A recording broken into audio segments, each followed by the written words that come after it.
আপনারা জানেন যে কলকাতায় নাজিরাবাদ, যেখানে পশ্চিমবঙ্গ সরকারের উদাসীনতার জন্য, তৃণমূল সরকারের দুর্নীতির কারণে লাইসেন্স না থাকা সত্ত্বেও পুলিশের চোখের সামনে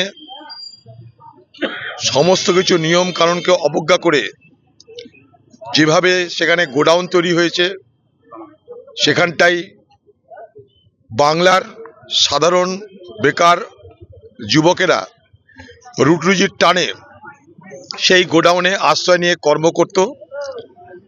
আজকে সেখানে আগুন লাগে।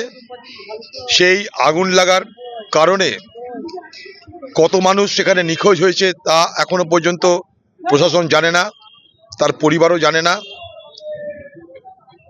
তাদের কোনো পরিচয় এখন নেই, কারণ তাদের সমস্ত দেহ আজ ছাই হয়ে গেছে। আমার খারাপ লাগছে এবং নিন্দা করতে ইচ্ছা করছে যে পশ্চিমবঙ্গের তৃণমূল পার্টির নেত্রী, যিনি দিল্লিতে গিয়ে সার্কাস করবার চেষ্টা করছেন, সার্কাসে নেমেছেন দিল্লিতে গিয়ে,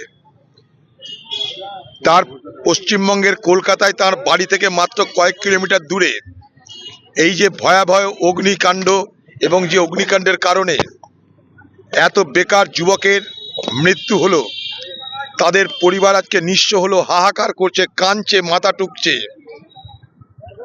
আজকে তাদের দেখবার কেউ নেই, তাদের পাশে দাঁড়ানোর কেউ নেই। পশ্চিমবঙ্গের মুখ্যমন্ত্রী, যিনি গরিব মানুষের ভোট নিয়ে বাংলার মানুষের সহানুভূতি আদায় করে বাংলার মানুষের সমর্থন নিয়ে ক্ষমতায় এলেন, আজকে সেই বাংলায় দরিদ্র পরিবারের মানুষেরা যখন অগ্নিদগ্ধ হয়ে নিখোঁজ হয়ে যান, তাদের দেহ অংশ খুঁজে পাওয়া যায় না, তাদের কোনো চিহ্ন খুঁজে পাওয়া যায় না, তাদের পরিবারের সে হাহাকার দেখো বাংলার মুখ্যমন্ত্রীর সদয় হয় না, তার হৃদয় বৃত্তিতে কোনো অনুভূতি জাগে না। আজকে সে দিল্লি চলে গেল, অথচ কলকাতাতে তার বাড়ি থেকে সামান্য কয়েক কিলোমিটার দূরে এই ভয়াবহ ঘটনা ঘটেছে। তাদের সেই এলাকা দেখার তিনি প্রয়োজন মনে করলেন না। সেই সমস্ত সর্বশান্ত হয়ে যাওয়া পরিবারের পাশে দাঁড়িয়ে তাদেরকে সান্ত্বনা দেওয়ার প্রয়োজন মনে করলেন না।